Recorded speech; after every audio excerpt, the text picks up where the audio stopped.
It's time for 41 is the Mic, a weekly Chiefs podcast with Nick Jacobs of KSHB 41 and Matt Derrick of Chiefs Digest. 41 is the Mic starts now. Welcome, everyone. You're back with another episode of 41 is the Mic. I am Matt Derrick from Chiefs Digest, alongside none other than offensive tackle enthusiast Nick Jacobs. Nick? I am very enthusiastic, Matt. It is offensive tackle day, offensive tackle draft prospect day. So happy offensive tackle draft prospect day to you and yours. Say that 3 times fast and see what happens. An offensive tackle will appear in your heart. Yes, happy offensive tackle day to all who celebrate. Which should be all of you listening to this podcast right now. Because you've been asking that question for months on end since the Super Bowl and before. Exactly. This has been a topic du jour for a few years now. So we're going to dive into it again today. It's not going anywhere. There you go. That's the little announcer voice. It will not be going anywhere. So we'll probably have this again next year too, just as a heads up. But before we get into offensive tackle day, let's deal with the news of the week and a somewhat quiet week on the Chiefs front until Charles Omenihu and the Chiefs decided to get a 1-year deal done, Nick. Yeah, it's a little bit under. The overall is a little bit under. It's about $3 million, $4 million less than I anticipated it being. So, I mean, that's not necessarily a bad thing. I think Charles Omenihu, I totally get him wanting a long-term deal or a multi-year contract that could pay him what he would be worth if he was healthy. And he would totally be able to command, I guarantee, what he wants if he was healthy. But I think probably the feedback he got was that there just wasn't enough tape this year that warranted a team guaranteeing the 10 to 15 million per year range that he was probably potentially hoping for in that ballpark. Is, he's going to need a full year of showcasing that. So if he can showcase that in Kansas City, he will 100% get paid. So, I'm not saying anything he thought was unrealistic. I'm just saying that, it all worked out the way that it was probably going to coming off the ACL injury. And I think he'll be a drastically different player this year and be more who he was before the injury, which if he can do that, then he'll make a lot of money long term. Yeah, I mean, technically 27. He's going into his 28-year season. And yes, coming off an injury without that many games to play, NFL teams are going to view him, and they do view him as a guy coming off a knee injury. And they're also a guy, coming off of the suspension, so he hasn't had 2 full seasons behind him in Kansas City, even though he's been productive when he has played. And I talked to him after the AFC Championship game, Nick, and I mean, he acknowledged what you and I talk about with these players, which is that he was like, yeah, he's like, no, he's not 100%. He's not who he usually is yet. But that's what ACL injuries are. I mean, your first year back, you're not usually yourself. And what Omenihu believes, and I think there's reason to believe that as well, is that you get these few games where he was able to play, and then you get a full off season back. Right. Then next year's the year where he feels like he's going to be back to 100%, and it's not going to be, like a lot of guys where next year is the work back year. NFL teams, they wanted to see him prove it, which meant that he had to go get a 1-year prove it deal. If you're going to have to prove it for 1 year, why not come back to Kansas City? So, and for the Chiefs, it's an incredibly team-friendly deal. He should, all of these incentives in his contract should be reachable because they're all going to be not likely to be earned. So even if he does make all $7 million in that contract, it should be a bargain for the Chiefs. And then for the player standpoint, next year, he'll be 28 going into free agency with a chance to get that multi-year deal. I mean, most players don't get a chance at a third contract. So even with the bad luck that he's had injury-wise, he's still going to get a chance to try and sign a third contract, 4th contract technically, but let's put it in that third contract category. Mm-hmm. This is, if you will, is kind of maybe an extension to the 2nd contract. Yeah. But he's got a chance to, hit one more, one more big contract next year if he has a good year. Yeah, this past year in an ideal world would have been the contract year for him. Then he could have gotten that big money, that $15 million a year plus type of money if he didn't have the ACL injury happen in that AFC Championship game. And the other thing people got to think about is the AFC Championship game that you talked to him at, and that's Super Bowl as well. Those were barely just a year over from when he had the injury. So, I mean, what he could be this upcoming September, October, November, December, and potentially January, he's going to be a different player. That knee's going to be in a different spot. Or in an ideal world, you don't have as much scar tissue from surgery, which happens to everybody who's ever had surgery. So I'm not saying anything different than anybody else out there in the world. I'm not saying specifically for him, but you don't have that uncomfortableness and where it doesn't feel right and it's not swelling up just because of how far out from or how close to surgery a person was and how hard he's probably had to push it both in rehab and out there on the football field. Like you said, the player starts to feel normal again and starts to have much more confidence in whatever injury they had, whatever surgery they may have had, and they start to kind of feel like they're back to who they were. So for him, this is going to be a big contract year, and I have no doubt he'll give the Chiefs everything he's got ability-wise so that he can get that final life-changing payday, whether it's in Kansas City or somewhere else down the road. And let's face it, I mean, a 2023 version of Charles Omenihu is what the Chiefs need. They were not the pass rushing threat. They didn't have the pass rushing production last season that they had 2 years ago and that they had in 22 and 23. And Omenihu wasn't there for 22, but he was definitely a big part of 23. And I think that his presence in 23 also illustrated what kind of effect he can have on the entire line, and specifically George Karlaftis. George Karlaftis, I thought, had a step back year a little bit in 24. And I think part of that's because he didn't have a guy like Charles Omenihu to play off of most of the season. Am I wrong? So the situation with George is George needs people around him to give him those, not only those one-on-one opportunities, but also for him to be able to make hustle plays. So as people would call it, probably his win rate and the time it takes him to get back there and everything, it takes a little bit longer than it would a Chris Jones, or it takes a lot longer than it would a Chris Jones. It takes longer than a Omenihu would. And depending on who would be one tech from time to time by George, like that could factor into it too. But George, when he had the sacks that he did against the Texans, a lot of those were based on coverage. So Stroud didn't have anywhere to go. So he had a big day that day because of all the factors we previously talked about, and then you threw in the coverage on top of it. So George this year is going to have to figure out a way to win quicker and to be able to get to the quarterback, then alter the quarterback a lot quicker, like Chris and Charles Omenihu can. And so if you're trying to put all your hopes and dreams into George Karlaftis as a pass rusher from what he did this past year and the year before, like you're going to have some frustrating times just because of where he was at as a pass rusher. Now, what he does this offseason, how he develops this offseason, what he adds to his game, we'll see whenever training camp and preseason and regular season roll around, and if he can take it to another level for his potential contract year. I mean, we'll know in May where the Chiefs are at in terms of if they, if they exercise the fifth-year option.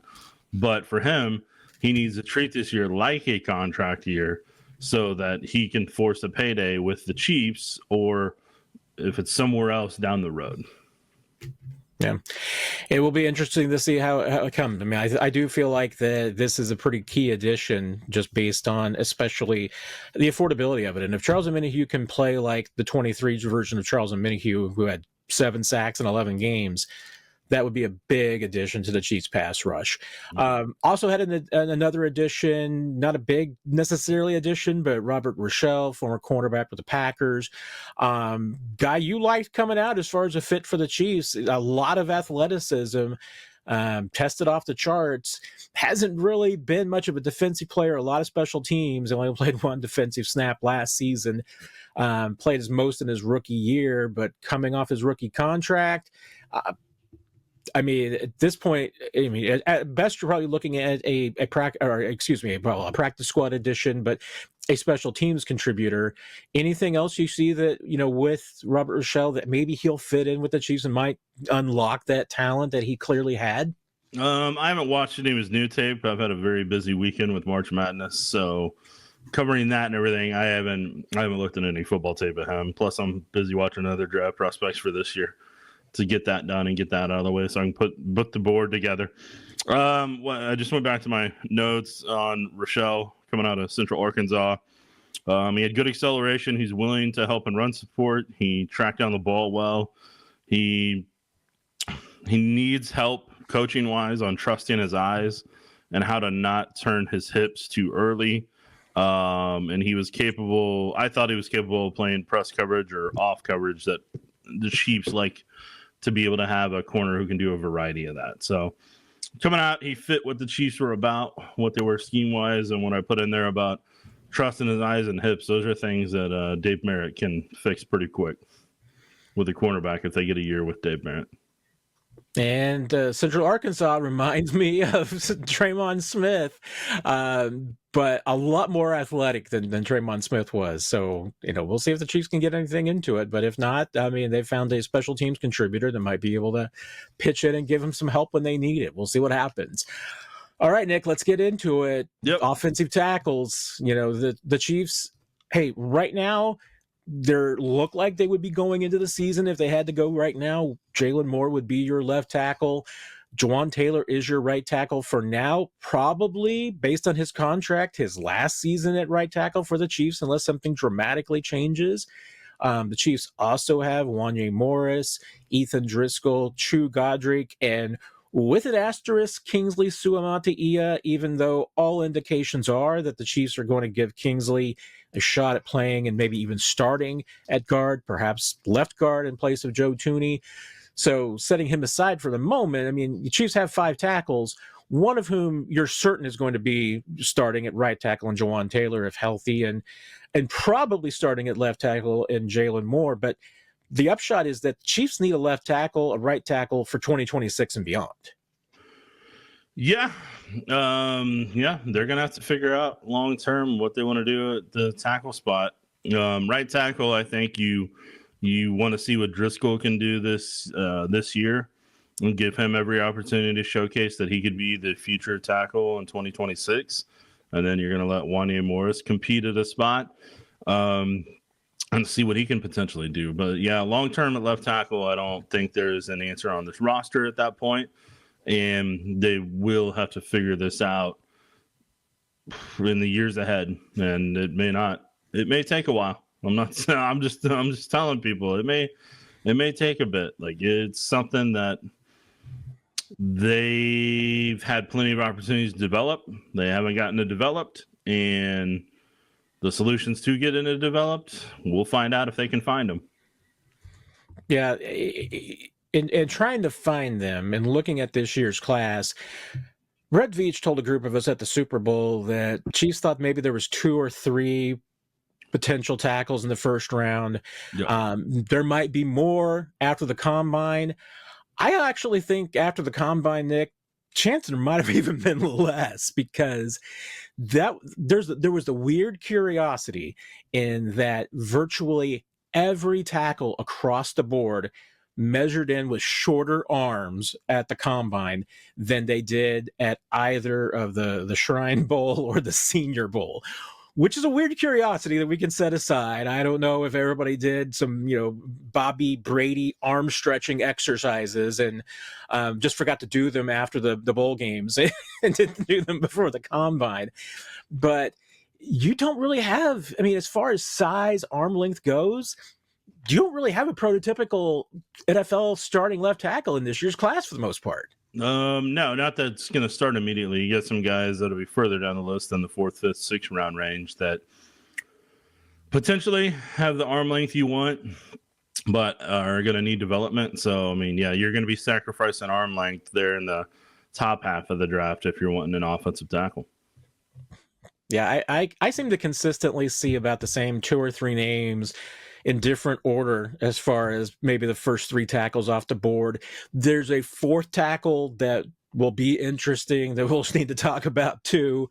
But you want to start there in the first round? We probably can maybe bypass a couple of the names because there's probably going to be some players that just aren't going to be there for the Chiefs. Nope, we're still going to do them all because people want to know the answer in case the Chiefs can trade up for them. So we're going through all of it, and I put the work into it, so we're going to showcase. That's right. We'll still talk about him, but yeah. So number one, the guy that everybody wishes they could have, and I guarantee the Chiefs wish they could have, it's going to be Will Campbell out of LSU. Campbell, in my opinion, is NFL ready when it comes to picking up and passing off defenders. He reacts immediately and is in great position to take on defenders. Campbell has his hands up, ready to punch immediately. They're not in the holsters. They're there ready to punch. That's the number one thing you want to tackle if you can get it. And if he's able to get with a good strength coach, those punches will stun NFL defenders. Right now, they can just maintain. But if he gets a little bit stronger pop and force out of them, he's going to stun some defenders. And then that's going to delay their pass rush and kind of knock them off their trajectory of what they're trying to do. He mirrors really well. And what I mean by mirror, when I say that, is he can react to where the person's going. And he's got the foot quickness to get there within a reasonable amount of time that's not going to burn him or not going to give up a sack.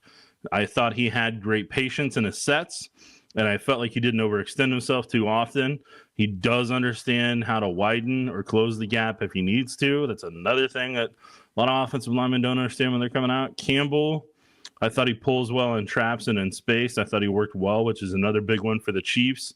And the one thing that I think he's going to have to work on the most is when he's trying to get to second level blocks after he either helps with the combo to go second level or goes second level on his own, because that's the assignment, then he comes in out of control a little bit. And so then he needs to come under control a little bit more to be able to execute the block and stay on the block and not kind of fall off of it. So as I say, he comes in a little bit hot and he misses the point that he's aiming for and that he's trying to strike. And then sometimes he lunges on pulls and he just ends up in the dirt sometimes because the defender is able to react to it and adjust to it. And then that takes himself out of the play. But when Campbell gets the chance, he loves to bury a defender in the dirt. And that is why I'm a big fan of Will Campbell. And that's why he'll be number one on my board. Yes. So number two is he's going to be the hot one. Is going to be he's from Lisa North High School. For anybody that doesn't know, he was at Missouri. He may play right. He played right tackle at Missouri. He may play guard in the NFL, but I think he's got the capability of playing tackle. And it's going to be Armand Membou. Membou has lightning quick feet, and that's what's going to separate him from any other tackle in this class, is the foot quickness that he has. He's got really impressive lateral quickness. Membou has a quick reach, drive step. He's good on both those, gets himself into position immediately more than more offensive linemen do. He gets into space quickly, so from a pulling screen perspective, he's going to be fantastic at that. And he's resourceful and will use whatever he has to complete the block. If he has to rotate his back just to get in the way and not hold and wall off so a running back can get out there, he'll do it. He does not care. He wants to win that block and not get a holding penalty. So he'll do whatever he has to. If he's got to cut your legs out, he'll do it. So Membou, his dry blocking speed overwhelms defenders, and it'll put them on their rear sometimes, especially at second level. Sometimes they don't see him coming, and then boop, it's done over with. And as I said, he gets out well in space and screens. What I would love to see him improve is a little bit of his re-anchor. Sometimes whenever he's in pass sets and just kind of the adjustment of how to do it. And probably get the pad level down a little bit more. But athletically, Membou is what you're wanting in an offensive tackle. So, Matt, we've gone through the past two. Your thoughts? Yeah, and, and illustrating and underscoring right now what we're talking about with this year's class, Will Campbell, great film across the board. Everybody seems to love him. Everything you've talked about, I mean, you that's what you see. He's the number one guy for a reason. And problem is 32 and 5/8 inch arms. I mean, they're close to Joe Thuney. Joe Thuney's a little bit shorter arms, but Joe Thuney's arm length is the reason why he's an NFL guard and not a tackle full time. And Campbell has got everything else, so maybe he'll pull it off. And some team's going to take him, because I think every NFL team is going to say, hey, even if this kid's not going to be a left tackle, he can be an elite all-pro caliber guard. So, you have a floor for him that seems really, really high. Mm-hmm. Membou is the other stereotype of this tackle group, which is that, has a lot of measurables, and Membou is absolutely, I mean, ace. He was number one across the board as far as athleticism at the combine. I mean, he tested absolutely off the charts. 33.5-inch arms. The NFL teams would like to have 34 minimum. So, right there. And primarily played right tackle. So this to me with Campbell and Membou kind of illustrates the belief that this tackle group, for the most part, is either consist of a bunch of right tackles or a bunch of really good guards. Yeah, that's going to be part of the problem that they're going to run into. So, Matt, you want me to keep going on the board, or what? Let's keep going. All right, number 3 on the list. It's going to be out of Texas, Kelvin Banks Jr. He's going to be talked about a lot. What I can say about Banks, he's got really good size and mirroring ability that we already talked about. I thought he was a relentless on his blocks, and he was always trying to find an angle to get a pancake on a defender. So he has the mentality you want. I thought he had the ability to re-anchor. Sometimes he would lean, get a little sloppy near the end of it, and you got to fix that little trait. And it'll get him burned in the NFL at times. If he re-anchors but he starts to lean, then there's guys that are going to be able to chop those hands and then dip underneath it and then get to the quarterback and cause some problems. So that's going to be something he'll have to situate. He doesn't always widen the pocket as best as he potentially could. And he does a good job of stopping the defender's momentum, but doesn't necessarily push them out. So he can stun the defender, keep him there, but he's not going to continue to usher them out of the club, basically. And Banks, I thought he's capable in pulling and running in space, but not to a Membou level or Will Campbell level. And then he's,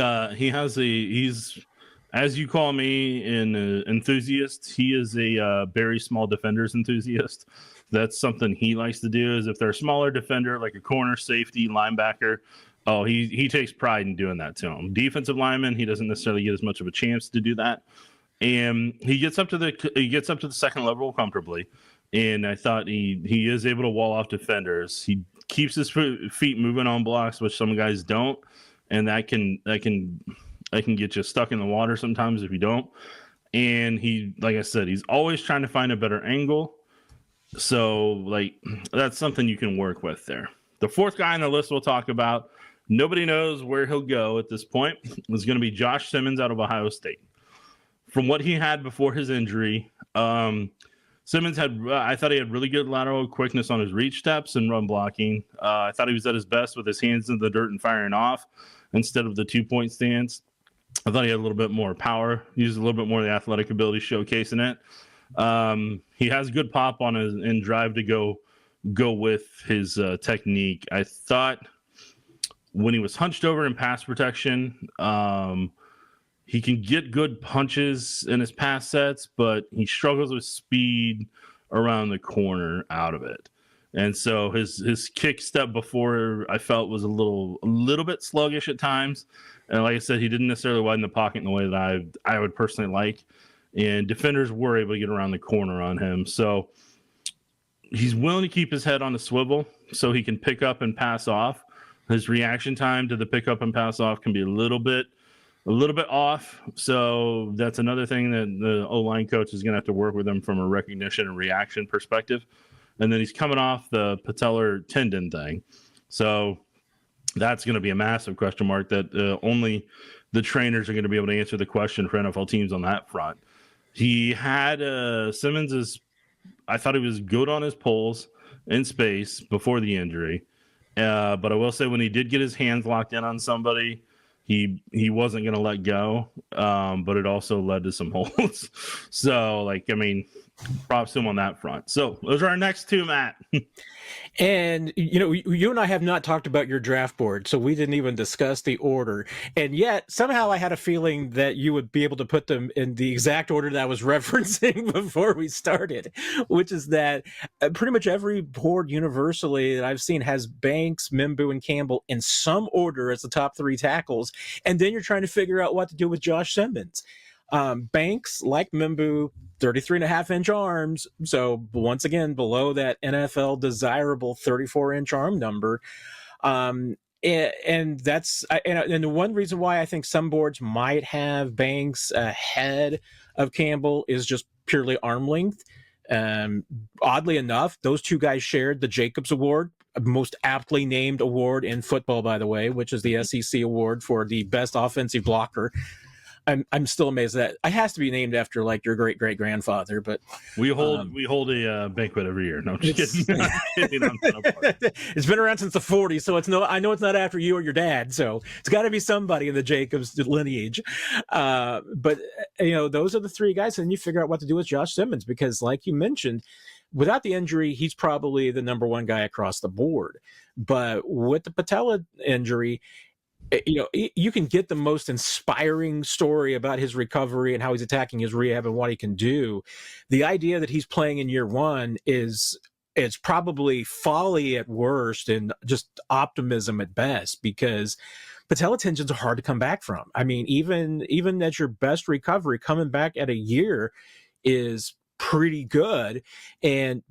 But being even close to 100% in year one, like we talked about, it's even more difficult with patella tendons than it is with ACLs. So you're right. I am sure that Josh Simmons' medicals and his x-rays and MRIs and everything were the most studied medical charts in Indianapolis this year. And I will also bet that of the 32 teams, they all came back with different, considerations. I would not be surprised, Nick, if there are some teams that had them in the Trey Smith category, which is that if he's there on day 3, great, take a chance, roll the dice. Mm-hmm. But can you take a first-round pick or even a second or third-round pick on somebody that you don't know what they're going to be and might not get on the field until 26? I don't know where the Chiefs fit in. I mean, maybe they would be willing to consider him. I know that there's some teams that simply feel, like I said, while some teams might not have him on their boards at all, the general consensus is he's not falling past the second round, that the athleticism and the talent is just too much there, which tells you that there's a really good chance he's going to be on the board for Kansas City. I just don't know if the Chiefs can afford to take a player like that where there is so much risk when they need their early picks to perform. And by and large, they need their early picks to perform well and early. And this is a guy that, you're probably not even going to know what you have until 2026. Yes, I think it's, to take a little bit for him in his recovery if they did go down that road. And so that's why it'll be interesting. It'll be interesting to see if the Chiefs have that opportunity and what they think about on their board when that time comes. Yeah, there's a stray mock draft board that will occasionally have Membou lasting until 31. Another stray one that might have Banks lasting until 31. I don't know if I've seen Campbell ever make it to 31. Simmons could very well be there at 31. We'll see. Maybe they'll have that choice.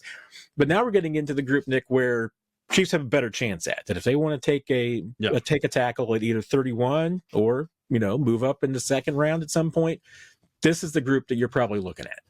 Yep. So we'll start out this party with another Ohio State guy by the name of Donovan Jackson. Some people are going to see him as a guard, and I totally get it. He has the possibility to be a Pro Bowl guard in the right system, right scheme, and right coach. Because here's what I got on Jackson. Jackson picks up and passes. Pass off is outstanding. It's NFL ready. Coach doesn't have to do anything about it because he's already got that down pat. So he's gold on that front. And that's a big thing in the NFL more than people realize. I thought he identified, reacts, and adjusts to perfection, whether it's picking up and passing off or whenever a defender changes things. I felt like he always did a good job of adjusting how he needed to be able to execute the block. I thought he had a solid punch, but I felt like there was a lacking of a little bit of a mean streak playing tackle that I think you would need, because guards, you can be Trey Smith and have a mean streak and bury people in the dirt and that type of stuff. But guards don't necessarily need that mean streak as much as a tackle kind of does, because the way edge rushers come at them. So there's that part of it. Again, Jackson, really good pulling in space. He's able to work in space and screens. He's athletic and he's very athletic to be able to do that. I thought he was much more comfortable and prepared at guard than he was at tackle. He didn't play a lot of games at tackle. So that's where I could totally understand if a team drafts him to be their guard. But when he was at tackle, from some of the games I watched, I thought he struggled with speed more than you would kind of like for somebody that you're projecting long-term as your franchise tackle potentially. And I thought from a foot quickness perspective, what he's going to deal with some of the speed edge rushers, I think that not having it at that level, I think is what burned him with some of the speed from the tackles. So I think early on he would have a lot of the problems Kingsley did about getting beat around the edge. And I know fans would not be thrilled about that. I thought he's a solid run blocker, but I don't expect him to dominate anybody early on if he's out having to play a tackle. I think when he's a part of something where he's a part of a combo block and stuff of that nature, he can do that to perfection without a problem. It's just if he's on an island on his own, I don't know if there's enough reps yet for him to feel comfortable, and I think you're projecting a lot on his athletic ability more so than where they're at technique wise. Because the thing I need to say to people, whenever I'm looking at offensive tackles through a Chiefs prism, I'm looking at what can they already do that translates into the Chiefs scheme. How much do they have to be coached up / developed? And in that development, how much do I think the Chiefs, realistically with their coaching staff, is going to be able to develop that in a 4-year span under a rookie contract? If they're going to Jeff Stoutland in Philadelphia, I don't have any questions. I'm like, he'll fix all these things. These things will all get fixed. But some of these things have been trends for over a decade now in the Chiefs scheme of things that linger, things don't necessarily get fixed. And so the more a guy has that I see that I don't know if you're going to get the full investment or the full return on investment in your pick. That's not on the player and that's not on the scouting department. So, but that's what I personally weigh sometimes with some of these draft picks. And to your point, if you're looking around at a lot of the mock drafts or draft guides that will come out, you might have to scour around because some are probably going to have him as a guard, some might have him as a tackle. I've seen some just call him an offensive line and a versatile offensive lineman. And that's one of the things you could see the Chiefs absolutely loving about him because they do love guys that are cross-trained and can play at multiple spots. My comp for him is probably Joe Thuney because, once again, 33.5-inch arms, actually longer arms than Joe Thuney. But I'm arm length enthusiast today, Nick. Yeah. I'm going to be on it on all of them until we hit somebody with 34-inch arms. But that's going to be the drawback against you. And you have a limited sample size at left tackle in college, even though. He played in the Big Ten and he played in the playoff and a championship run and helped Ohio State win that title. It's different at the NFL level where you're going to have defensive coordinators picking his game apart to find out his weaknesses. They may be exposed at the next level, which might make him more suited to guard. But at guard, he could be an all-pro guard. Clearly, that's the caliber he showed in college, and his tape and his production showed. So, probably, once again, a safe pick with a very high floor. But does he have the ceiling that you want? You're probably banking on projection there. Yeah. So the next guy that's going to be in striking distance, and this is one that I like a lot. He's from Ruskin High School here in town, and it's Aireontae Ersery. Ersery has the ideal build you want in its offensive tackle. He's got a good kick step for his size. Ersery needs a strength coach to take him to a dominant level. So he's already at a good proficient level, but to be at a Pro Bowl dominant level, he's going to need a good strength coach, which most offensive linemen do. So I don't want you to think that this means that he's not there. It's every offensive lineman coming out of college. So there's a lot of untapped potential in his game with the right offensive line coach in my book. Ersery has the ability to re-anchor on a rush. Even when he's in the middle of the rush, he can effectively re-anchor and maintain the person and keep him right there versus some guys that may slip off. He's able to use his long arms and strength to widen defenders and kind of stop their movement. I think with a little bit lower stance, he's going to knock a ton of dudes off the ball, and especially in the run game.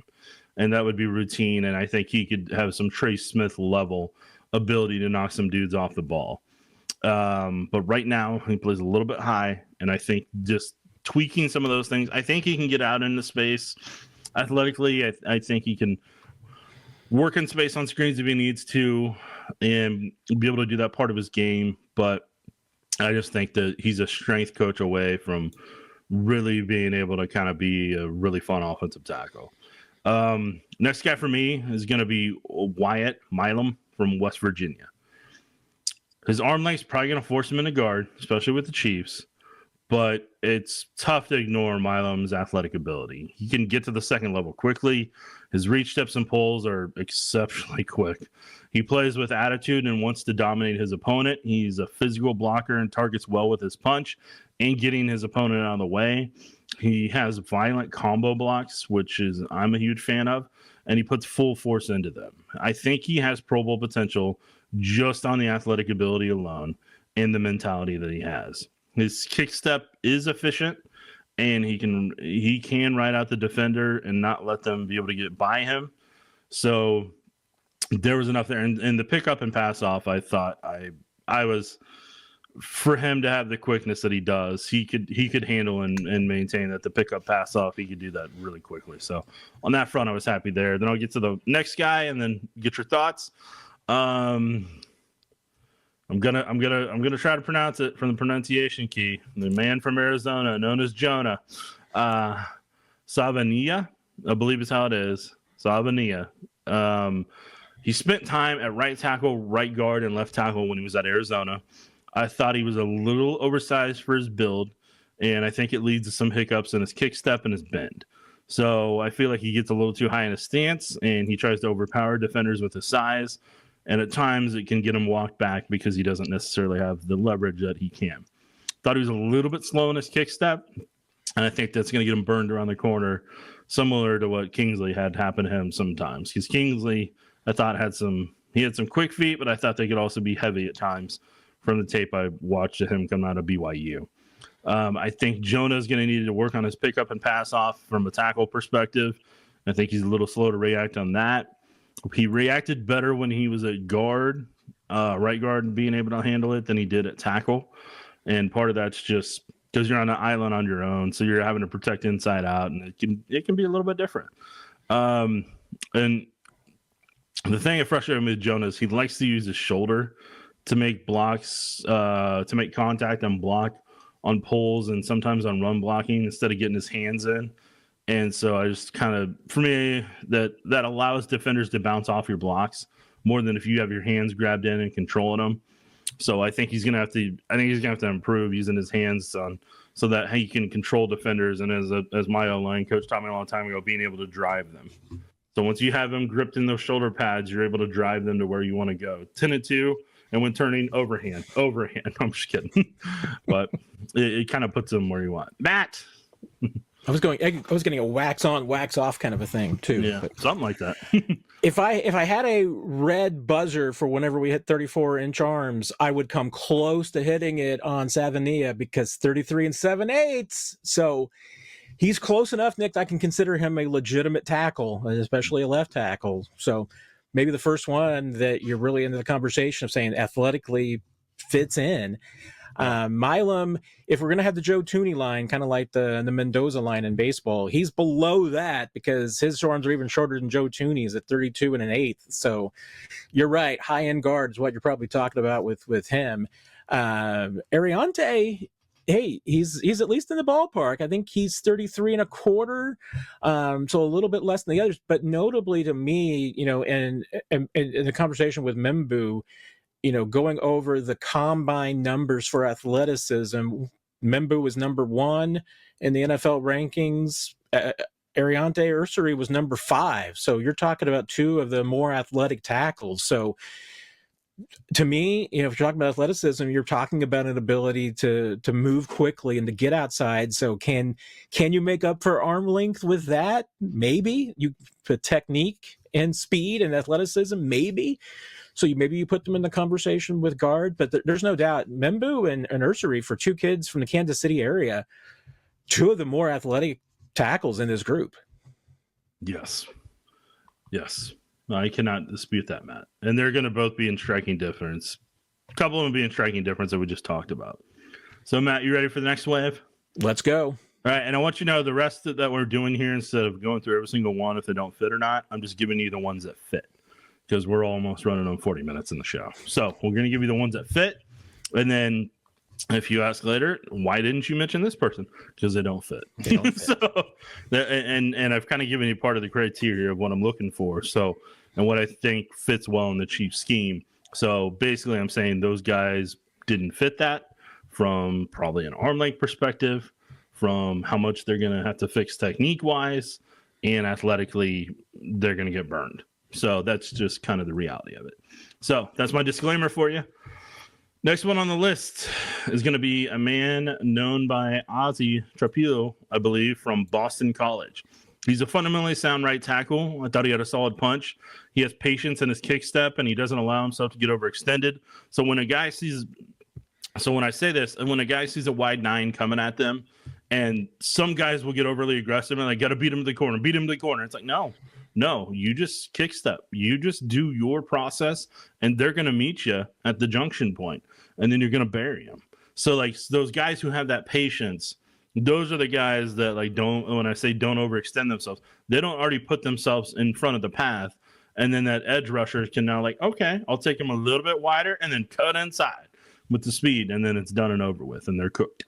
So he doesn't have that problem from what I saw on the tape I was watching. But where I do have some questions and something there to work on is a re-anchor. Now, what I will say for Andy Heck as an offensive line coach, he does make them work on their re-anchor relentlessly at camp. So for people that may see it sometimes, they have an O-line drill to where they have guys that'll grab on to the shoulder pads of the offensive lineman, or will have their hands on the offensive lineman, and the offensive lineman is supposed to chop. So they're supposed to swipe just like a wax on, wax off thing, and then they are supposed to hop to do their re-anchor sometimes. It helps, one, with part of the set that they do, and they do some quick sets, but then it also helps to reestablish their anchor in a correct way, and it's something they do at camp every day. It's kind of just grilled into them, which is good on that front. So we're getting back to Ozzy here. He is able to pull into space and get out in screens, and he's got the size that they want in terms of height and weight, and he comes in under control. He's not going to miss the block. So you have that going for him. I thought he was a reliable lineman when it came to making a long career and his ability to maintain a pocket and perform good combo blocks. He's not going to be flashy athletically, but he's going to be steady. He's going to be reliable if he doesn't have injuries. So I thought you'd be getting a long-term steady right tackle there in him. Not going to be gaudy in terms of what he does, but I thought there was enough there to work with. Next one I'm going to put out there is Hollin from Rutgers. Pierce has the ideal size that the Chiefs would like in their offensive tackle, and I believe, Matt, he has the arm length to go with it. You can confirm for me here.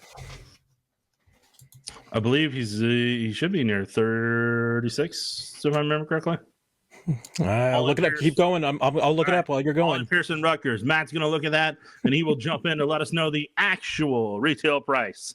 But with Pierce, he just needs to get his pad level down for leverage perspective. And I think he's got the potential to impose his will on any defender once that pad level gets down. And that honestly is what keeps him from being able to dominate at the point of attack. I think he gives him a lot of stalemates and a little bit of movement. But to be able to overwhelm a guy, I think if he gets that, he's going to do it. His foot quickness will need to improve a little bit when he's attacking on the inside shoulder or a guy tries to beat him with speed. There's a little bit of stiffness at times, but because of his build. So that's going to be a question where a team's going to have to kind of decide, do they want him to lose a little bit of weight to really kind of help him out overall, or what they feel they need to do to get rid of some of that, just because it can be when I say guy has a little bit of stiffness because of their size, it can be a little bit lumbering on some of the technique they do and their ability to kind of bend over, just because they bend a little bit because they just don't have room to be able to do that because of where their build's at.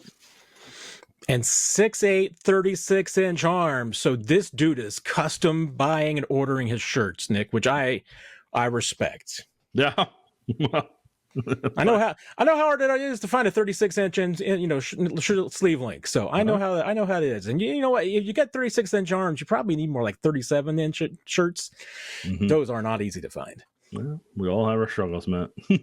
So next one, especially if you're 6'8". No. Next one I'm gonna throw out there is going to be Chase Lunt from UConn. Lunt has barely tapped into who he can become as an NFL tackle. He needs a couple years of NFL strength training to really bulk up, but I think he has the height. Looked like he had the arm length and he had the quick feet to do a reach block or ride a defender upfield. I feel like he's just going to need to bulk up and strength train to truly take the defenders for a fun ride.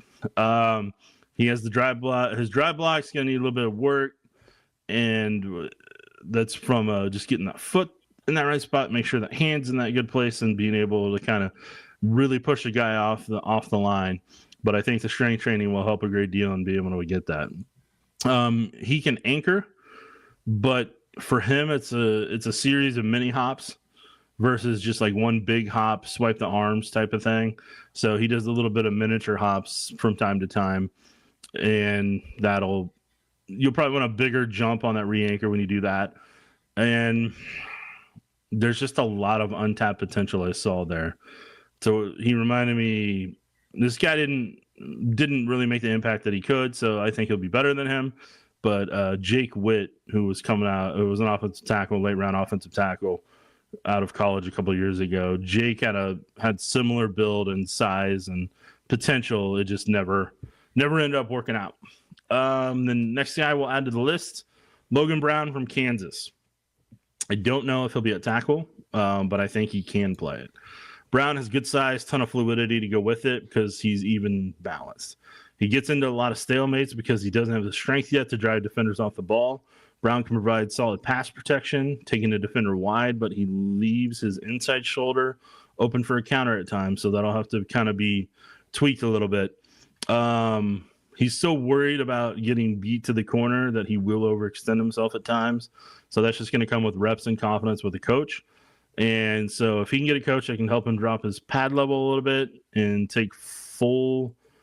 tap in fully to what he can do size and fluidity wise, then I think he has a ton of promise as an offensive lineman long term. But athletically, Logan Brown he's very good, and he's just like his teammate last year that ended up with the 49ers in terms of athletic ability, reminding me a lot of.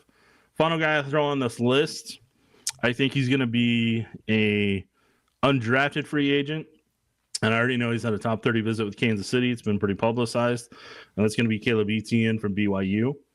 What I saw with him, he has the size the Chiefs like in an offensive tackle. He's got the long arms.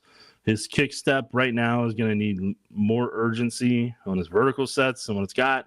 I felt like his mirroring was off at times. His punch just didn't have the authority that I was hoping it would. And his pad level's high right now and that complicates things with the punch at times and kind of takes away some of its effectiveness. And then also kind of being that high can kind of wreck you on some of your second level blocks. Then, getting around the corner, I thought his kick step, again, a little bit slow on that front, and he can get into space athletically. He's able to get out there and everything, but he will miss on strikes on the defenders and accidentally run by him. So he's going to have to come in under control instead of coming in a little bit hot on that. He's got potential that you would work with on a practice squad for a couple years, but it's going to be a while before he could be a starter if you're wanting that from him. And that, like I said, there's a lot of things to work with and fix there that I think is going to take at minimum probably 3 years to get to that point. And Matt, that is pretty much the tackle class of guys that most of them I liked, and then there's a couple that one that I threw in there at the end just because I know people may ask about him since he had a top 30 visit. And you are muted. You muted yourself. And a good note on top 30 visits that the Chiefs players bring in, a lot of times, those aren't necessarily going to be guys that you're considering for first rounds. Instead, it's guys that, were not at the combine that the Chiefs want to know more about. Right. Maybe it's that they're thinking about signing as even undrafted prospects. Mm-hmm. Can be players with medical issues that they just want to get their own hands on and find out more about and spend an entire day with them. So there can be a lot of reasons that have nothing to do with taking a player in the first or second round about why they bring players in. Etienne, I understand, had a really good performance at the Big 12 Pro Day this past week. So maybe that's worth noting as either a day 3 acquisition or somebody that the Chiefs want to bring in. I mean, I will say everything you mentioned there, Hollin Pierce, I'm not the biggest fan of, Nick, because if you like him and he's got 36-inch arms, that's the only left tackle I've heard today. Everybody else sounds like he can either be a right tackle or a high end guard, and that's going to be the challenge for the Chiefs. That you do need. Let's face it, you need 2 tackles for the future. Is there a left tackle in this year's class? There might not be. I mean, maybe there's a couple of guys that do pan out despite, the arm length issues. Maybe there's a couple of guys that just have the athleticism and the talent and the technique that they'll be, left tackles for 8 years in the league and be great. It seems like there's a lot of really good right tackles in this draft. So if you're the Chiefs, maybe that's what you're looking for, is if you can find a right tackle to be the next Juwan Taylor and you're not paying $20 million per, that's great. Because next year might be the year that you want to be looking at left tackles, because this is, I mean, when I was told that this is just by someone, Nick, that this is just one of the worst left tackle classes that they've just seen, period. Not that there's not good players. It's just that there's nobody with the size that you want at left tackle, and you feel like you need at left tackle in the NFL. Yeah, and so that's where part of it is. Like, I mean, here's a reality I'm gonna throw out here. There's going to be classes that are going to be bad. There's going to be classes that are going to be underwhelming. There's going to be classes that don't fit the protocol. But no matter what the class is, you got to have people who can develop them. So, and they can develop what you have, because you're not always going to be able to get the most of the. All of us want to live in our dream homes and luxurious houses and all that type of stuff. But sometimes there's a reality of what you can afford and what you can do and what you can do mortgage wise. So you're just going to have to work with it sometimes. So for me personally, I get that and everything, but like my biggest thing is that, okay, well, got to develop them whenever you do draft them. So start developing. There you go. It is hard to believe, Nick, how close the NFL draft actually is, because we're doing our previews of the tackle class today. You realize that 1 month and 1 day NFL draft is upon us. Yes, I'm aware, because I'm trying to get enough done for the bowl. I'm sure you are. So we've got next 3 weeks, we've got more position breakdowns. We're going to be looking at positions that are of importance to the Chiefs. So you probably already have a pretty good idea about which position groups that we're going to be hit over the next couple of episodes. And then we're going to do, final draft preview on April 20th here on 41 is the mic. Obviously, if you've got any specific questions that you want to bring to us Tuesday night, Chiefs Digest live stream, we'll be here for you as always.